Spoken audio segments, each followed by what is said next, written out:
Hello friends, welcome to this video. In this video I am going to show about an instrument that can detect the salinity. Yes, so there is an instrument that we never knew these many days. So whenever we were going to do the salinity estimation, we always did with using the titration method. So we would have done all those things in chemistry, BSc, MSc, so everywhere we would have determined the hardness of water or the salinity of water using the normal titration method we would have done with so carbonates and all those things.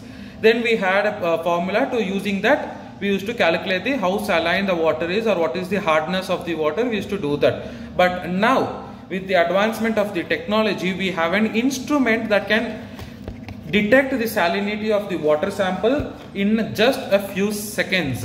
So this is the instrument. It is actually portable. So wherever you are going, for example, if you are doing any water analysis or water estimation, you are going for different sample collection, different lakes you might go, different ponds you might go to collect the water samples, then you can carry this instrument with you and go. So you have to just take few drops of water, place on this, that will give you the salinity. So it has become that simple estimation of salinity. Like this, there are so many instruments to detect the pH, to detect the temperature, salinity. So all these things we have got with advancement of the technologies, we have got many instruments.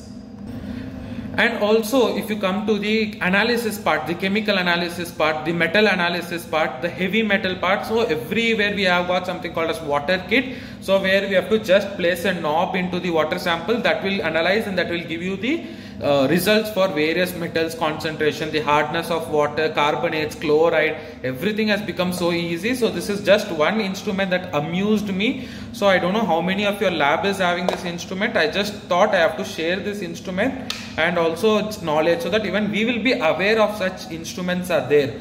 So everybody's lab will not be having this, so at least you can be aware by looking at this instrument. So you will know such instruments are available in the scientific world to reduce the workload of our work, we can say.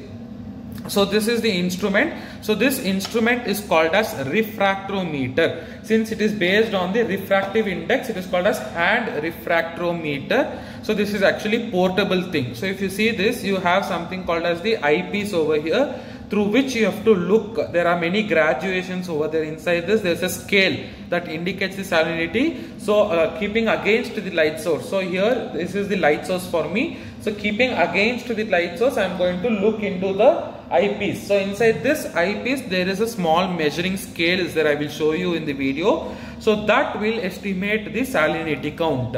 So this is called as the prism. So here we have a prism, or it is also called as daylight plate. We have this is called as the prism or daylight plate, and this is called as the calibration screw. So we have to calibrate this instrument like any other physical instruments. We have to calibrate this. So it is called as a calibration screw, and this is the grip hand holder like this to hold it. It is the rubber grip we call, and this is the focus adjustment. So you can adjust the focus. So as you're looking into the daylight, you can adjust the focus like how we have the focus in the microscope. Similarly, we have the focus adjustment over here, and the eyepiece is over here. So what is the principle is? Principle is just based on the refractive index. So high this, for example, if you take a plain water without any salt, it will be having one particular refractive index. So if there are some salt content, some carbonate, some bicarbonates and all are there, which is causing the salt salinity and the hardness for the water, the refractive index will vary. So we have a prism over here whose refractive index is based on the amount of salts that is present in the sample. More the salt, the refractive index will change, and that will give the salinity percentage over here. So first we have to calibrate it. So what we have to do is we have to open this, and we have to place a few drops of distilled water over here. You have to place a few drops of distilled water, scatter it and spread it. Then we have to close this. After closing this, keeping against the daylight or against the light source, we have to adjust the calibration screw such that the line comes to 0 over there. Once it comes to 0, the calibration is done. So you don't have to do calibration for every sample. Once if you do calibration, then n number of samples you can analyze it, and if you then I can take directly the water sample, which are water samples that I collected from the lake or pond or any recycled water or industrial waste water. I can take anything. I have to just place few drops using the eyedropper or anything. You can place few drops over here that gets spread, and then you have to just observe it through this. then it will give you the salinity score over there. So first let me take few drops of distilled water. So I have distilled water over here. After taking few distilled water, so using a small, you have a pipette or something like that, you have to just spread it. I put 3 to 4 drops over here. I am placing. So 3 drops I have placed, and I am just leaving, I am closing it so that it spreads, and make sure there are no any air bubbles. After it spreads, so it is already calibrated, so I am not going to calibrate and show you now. So I am just going to observe it. And you have to leave for a 2 to 3 minutes so that the temperature also, it detects the temperature also. So natural source, if you go for any pond or lake, the temperature will vary. And also if you're collecting water from the upper layer or from the deep layers, the temperature will vary. We all study that in ecology. So that also detects the temperature. We have to leave it for a few 20 to 30 seconds so that the temperature also gets detected. Then keeping against the light source, I'm going to just check like this. So since it is in distilled water, there is no much salinity over here. So that next, then we are going to place the salt water, and I will show you the difference. So I am taking the focus towards the eyepiece over here. So inside the eyepiece, if you see, you can see the graduations, blue color and white color.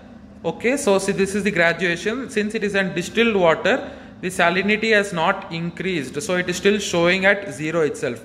And towards this side, you can find the temperature gradient also. So the temperature is around 20 degrees Celsius. So you can see over there, temperature is 20 degrees Celsius. So this distilled water is not having any much salinity.